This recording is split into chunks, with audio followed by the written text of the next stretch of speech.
Hey y'all, it's Angela or Lady Boyan, whichever you prefer. And I'm coming to you from my office. Now I don't have to film in my little studio since we're face revealing. And I'm filming portrait because when I film landscape, I'm looking crazy. I'm all over the place. I don't know where I'm supposed to look. I'm looking here and I'm supposed to be looking there. So this is the way you guys are going to get it when I'm filming these videos. So hope you guys are all doing well. If you're watching this for the first time, you're like, holy crap, Lady Boyan's face revealing. I am. It's the new way of the world, Lady Boyan's face revealing. So anyway, coming to you, here's some of my prints from my office. I love my office, as you guys know. But anyway, what I want to share with y'all today is, and glasses, Lady Boyan. I wear glasses because I can't see. But anyway, I am coming to y'all to let you know what I'm doing and why I decided to go on a different path with the channel. So, I have changed it. It is called My Handmade Ministry. And this is not going to be a religious channel, so don't leave, just stay around. I will tell y'all this. I am a Christian. I believe in God. I'm going to heaven when I die. And if you have any questions, I will answer those to the best of my knowledge. But we're not going to be a full-blown religious channel. But anyway, so let me tell you guys a story. Story time. I came from an abusive relation or family growing up. My mother was a battered woman, and I was a battered woman in my first marriage. Not Hubby B. Don't go around saying Hubby B beat up Lady Boyan. That is not the case. It was from my first marriage. I was married for 20 years, and it was terrible. I should have left long before I did. But sometimes when we're young, we do stupid things. So anyway, just wanted to share that with y'all. And I will share more of my story later. But the purpose of this video is to let you know what I'm doing now with this channel. So anyway, I don't even know where to start. There's so much to tell y'all. But anyway, 2 years ago, we all heard this crazy thing called COVID. And it locked down everything. We couldn't go to the movies. We couldn't go visit our families. We couldn't go eat because our favorite restaurants were shut down. Everywhere we went, we had to wear a mask and yeah. So we all know about that devil COVID. That's what I feel like it is because it just screwed up my whole life. During that time, I was traveling a lot for work. But we got pulled off the road as a team because of COVID. We didn't really know what it was. So my company pulled myself and my team off the road, and I started working from home pretty much full time. But in that 2 years, I also took a new position with the company, and now I work at home full time. And that did a number on my mental status. I was used to traveling places, meeting new people, having some alone time, and just going everywhere. And COVID changed that for me. Now, granted, I love being at home. I love my dogs. I love Hubby B.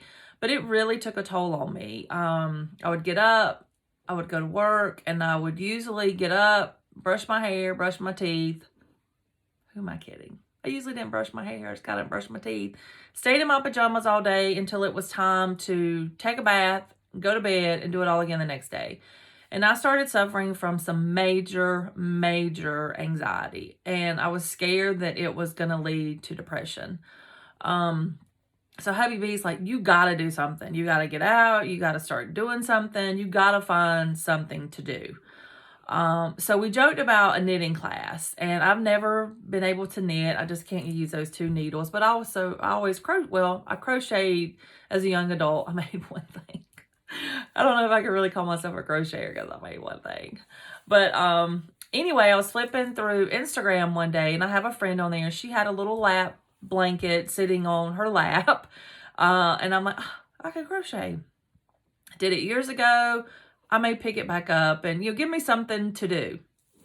You can only read so many books and not get sucked in. I read books and I get sucked in. I'm reading one right now, and it's crazy. It's called Killing the Killers by Bill O'Reilly. It's really good. But anyway, I reached out to her and said, did you take a class? If so, where did you take that class? Because I was really interested in getting back into crocheting or starting crocheting, because one blanket does not make you getting back in. I'm so silly. But anyway, she said, no, I just went to YouTube. So YouTube is our friend when we want to learn things. So I went to YouTube, found some beginner tutorials for crocheting, and thought, I can do this. So immediately went to the craft store or Walmart, I don't remember which, and bought some yarn. I thought, I'm going to make this blanket. Made a blanket, gave it to my nephew for Christmas. He loved the blanket. But anyway, during that time, I thought, everybody's going to get some handmade items for Christmas. I made gloves. No, I didn't make gloves. I made scarves. I made hats. I made blankets. I made shawls. I would make hats and they would be too big for my head, or, you know, they would fit hubby B, or I'd make them, they would be too small. But everybody in my life got something crocheted, even my mailman. The lady that takes care of my dogs when I traveled, she got handmade items. Her daughter got handmade items. Everybody got something handmade this year for Christmas. And what really got me is when my 7-year-old niece told me that her hat was her favorite Christmas item. And sorry, but she got tons of presents. Now granted, it probably was not her favorite Christmas present, but just to say that to me meant the world to me, because I went to the store specifically to buy the yarn for her hat, because she doesn't know what her favorite color is. Her favorite color is green, it's orange, it's blue, it's purple, it's red. She has no idea. So I bought a yarn that had all those colors in it so I can make sure to give her something that was her favorite color for Christmas. So anyway, while I was searching to make beanies and things like that for the mailman, the video that I watched, it was, you know, these are great if you need to make up, you know, quick hats or you want to donate them. So I thought, that's a good idea. Maybe I'll do that later on. But I got everybody's handmade stuff for Christmas. Everybody was given their gifts, and on their gift or on their items, I put a little tag that says "Handmade with Love" by Angela, because when you make something for someone, it comes from the heart, or it does for me. Everything I made for Christmas, I made it with that person in mind. Like, I made myself a shawl, and I made a shawl for my sister, and my sister's a little bitty teeny tiny thing. So I knew that, you know, she couldn't have the same size as me. So I had to take, you know, the time to figure out what size do I need to make for my sister. So everything I made came from the heart. I know a lot of you out there, you have family members, your wives, your mothers, your mother-in-law crochet, and you guys have sent me some crocheted items that I love, and they mean a lot to me. And I know that, you know, something handmade is very special. So that's why I did handmade stuff for everybody for Christmas, which led me to the Handmade Ministry. When I was making the hat for my mailman, you know, and I told you the video I watched, I said these were easy, you know, quick hats to make up if you want to donate. I told hubby B, I said, I'm going to make up some hats and I'm going to donate them to some shelters. He's like, okay, whatever you want to do. Whatever makes you happy, whatever keeps you out of this funk that you're in, I'm all on board. He's on board for doing whatever I want to do that makes me happy. So we were going to Walmart. I said, well, I got to go get some yarn for some hats. I'll make up a bunch, throw them in a box, find a shelter and donate them, but I got to go get some yarn. And really, I just wanted to go buy the yarn and work on some stuff, because I'd finished everything, and I would sit in the chair at night in the den. I'm like, I don't have anything to do. I got to find something to do. Because you can only make so many daggone blankets, because I made a bunch of blankets. I got a blanket I made for hubby B, and I'm going to show you all this blanket at some point. This blanket is freaking huge. I mean, it could sit like 85 people under it. But anyway, so we go into Walmart, or as we're walking into Walmart, there's a tent set up, and there's some young girls, and they walk up to us, hand us a pamphlet, and they say, we're here from such and such organization. We're taking donations to buy some hats and some scarves and some blankets for our shelter. And it stopped hubby B and myself in our tracks. And you guys have been around. If you've been around, you know how much he and I both love to talk. So you know what a big moment that was. So we take the information. I tell the young girls, oh my God, that's what I'm here for. I crochet. And she's like, oh, I started crocheting too. So it looks like through COVID, everybody started crocheting. So we go on in, and we don't really talk about it, you know, because it just, one of those things, it just kind of stopped us in our tracks. So we go on in, I pick up a couple of skeins of yarn, and we come home, and I said, well, I'm going to start working on these and just making them. So I start making up a bunch, throw them in a box. I say a bunch. I've got probably 10 at this point.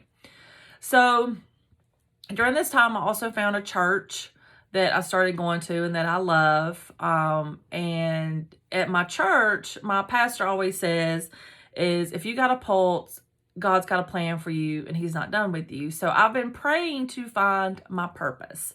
What does God want me to do? And I'm telling y'all, this is not a religious channel, but this has been something that's on my heart for a while. So I have to share this because it's part of the story.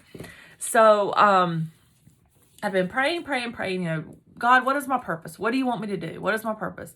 So a couple weeks ago, hubby B and I were sitting outside on a rainy Saturday, and, you know, we're talking, and I told him, I said, you know, I've been really struggling to find my purpose. And he turns around and looks at me and he's like, why? I said, well, I don't know what God wants me to do. He said, God told you what to do a couple months ago when we went to Walmart for those donated items. And I was like, oh my gosh, you're right. He did. And I've been struggling this whole time, and there it was right in front of me. So immediately I got a notebook, and we started writing down things I wanted to make. I needed to find shelters. I got online, tried to find some shelters in the area, reached out to a bunch of churches. My church does not, they don't partner with any shelters because I go to a church about an hour away, and they don't have anything specifically in their area. But I've partnered with somebody. Well, I'll tell you that in a minute. But so I started reaching out, you know, this is what I'm doing. I want to be able to do these, you know, make these things, give them to, you know, anybody that you work with, you know. So I started emailing everybody, and I got 2 responses. One is from that same shelter that was at Walmart, and the other one is from a local church. And they partner with some shelters in Atlanta. And they actually go to Atlanta twice a month, and they give out other items. But they also start doing this in the winter months. They give out hats and scarves and gloves. Now, I have not made gloves. Well, I'll take that back. I made some like fingerless gloves. Not successful, but I'm going to keep trying. So I told them my story, told them I'd like to partner with them, and they're all excited. So there is the Handmade Ministry. Now, a lot of people may say, well, why don't you just buy them, put them in a box? It'd be so much easier. I could. But remember my niece that got the handmade item that said that was her best gift? When you give an item to somebody and they know that that item was made for them, it means so much. Can you imagine a little kid or a 20-year-old coming to a shelter and somebody said, here, you know, we have this for you. And they open it up and they see that little tag on there that says this was handmade by Angela with love. That could be life-changing for somebody. I don't know. And I may be thinking that this is going to do too much, but anyway, that's the plan. I'm going to make up some hats and scarves, try to make some gloves, and I'm going to put the little tags on them. And I got to get going because they want to start taking these in the winter months. And it doesn't, you know, it's not really cold in Georgia till, you know, November, December. So I have time to make them. So if any of y'all out there that have family members that crochet and you want to help, by all means, I will take the help because I want this to grow. I want this, wherever God wants to take this, that's where I want it to go. So if you guys crochet and you want to make some simple hats, simple scarves, send them to me by all means. Everything is going to be in the description box as far as how to reach me. Like I said earlier in this video, I'm going to share everything with y'all over time, like what I'm making. I will share the videos that I'm watching for the things that I'm making. Right now, my focus is getting some hats and scarves. And at some point, I'm going to start making some blankets. And I don't know if I'll get to do it this year because it's already May. But I want to make some Christmas lapkins for local nursing homes. So I've got to find a nursing home for that. So that's in the plan. But right now, what I'm going to need from y'all is money. I need money to buy the yarn, money to buy the little tags that go on each item, and boxes because and Bibles. Because the plan is once things are made, and what I want to do is, especially for maybe a woman or a child is have a scarf and a hat. And I want to put it in a box. And when it's presented to the shelter, they will get it in a box. Now, a man, he probably don't want a scarf, but I'm going to try. Found a pattern for some gloves. So I want to try to make some gloves. If you guys have a pattern for easy gloves, let me know. I found one that looks pretty easy. And as I get better at it, you know, I may do something a little more difficult. And at some point, I want to make the little amigurumi. I don't know if I'm saying that right, but I want to make that. So when a kid gets to a shelter, if they don't have something they can hug and hold on to, they'll have something when they get there. And that's right, I'm barking at the mailman. But anyway, that's what is happening over here on My Handmade Ministry or Lady Boyan's channel. I had to pause because the dogs were barking at the mailman. But that's what's happening on the channel. Like I said, I would love for you guys to, if you make items and you want to send them on. If you have your own tags, put them on there. If you want to write a handwritten note that I may be able to put. And I'm going to share more of this with you guys later. But right now, I wanted to get the message out as to what I'm doing. So if you guys want to donate to the cause and buy some yarn or help me buy some yarn, a hat is about a skein of yarn, which is about $6. A blanket is about 2 or 3 skeins, and the blanket yarn I use is about $10 a skein. And I'm going to post it. I'm going to show y'all what I use because every bit of monies I get for this is going to go back into the ministry. That's what this is all about. Like I said, I feel like this is God's purpose for me. I love the crocheting so much, and I needed to do something for my freaking sanity. So anyway, I love you guys. Thank you for watching this video. It's a long one, and I hope you made it through. If you have any questions, everything's going to be in the description box below. The way to donate, I have Cash App, I have Venmo, I have Zelle, I have a GoFundMe page. Because it's going to take some funds to do this, like I said, for the yarn, for the tags, for the boxes. You know, I'm going to, you know, need the money. We're not rich people, but, you know, I've made do with what I had so far. But anyway, I love you guys. Thanks for watching. I do have some Lady Boyan challenge rounds left. If anybody wants one, I don't know how I'm going to give them away yet because I know a lot of people wanted them. They are 2021s. I did not buy new ones because I knew that I was going to go somewhere different with the channel. But I love you guys. Thank you for watching this. Shine on, everybody. Till next time. Mwah.